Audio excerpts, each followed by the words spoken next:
السلام عليكم ورحمة الله وبركاته. هنستكمل مع بعض أسعار العملات المصرية القديمة، وهنتكلم النهاردة عن عملة تم صكها وطباعتها سنة 1998.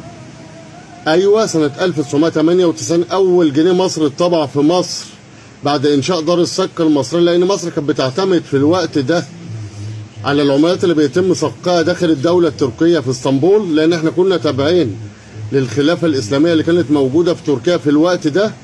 السنة دي تم عمل أول دار مصرية لصك العملات كهيئة مستقلة بالدولة المصرية.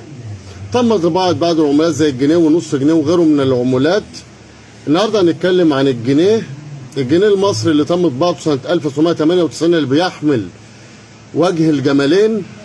الجنيه النادر جدا اللي مش موجود، اللي مش هتلاقي في العالم كله منه 4 5 عملات أو 6 عملات بكتيره. الجنيه اللي وصل لحد مليون و200 ألف جنيه في بعض المزادات. الجنيه النادر جدا اللي اتعمل منه طبعات كوبي عشان يفكرنا بالماضي الجميل، بالماضي المصري. الجنيه ده لو موجود معاك بيعمل النهارده مليون جنيه، ايوه، ومليون و200، وممكن يوصل لمليون و500 ألف على حسب حالة ورقة العملة.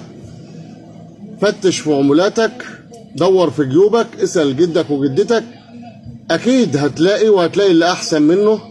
هتلاقي حاجات كتيرة جدا بتفكرنا بالزمن الجميل، لكن في الوقت ده بتعمل فلوس كتيرة جدا لأنها بتعتبر من الحاجات النادرة جدا. تابعوني على التيك توك محمد حكيم، لايك ومتابعة واكسبلور. على اليوتيوب اسم القناة محمد حكيم بورسعيد. تابع معانا كل جديد، واشكركم واشوفكم على خير. السلام عليكم.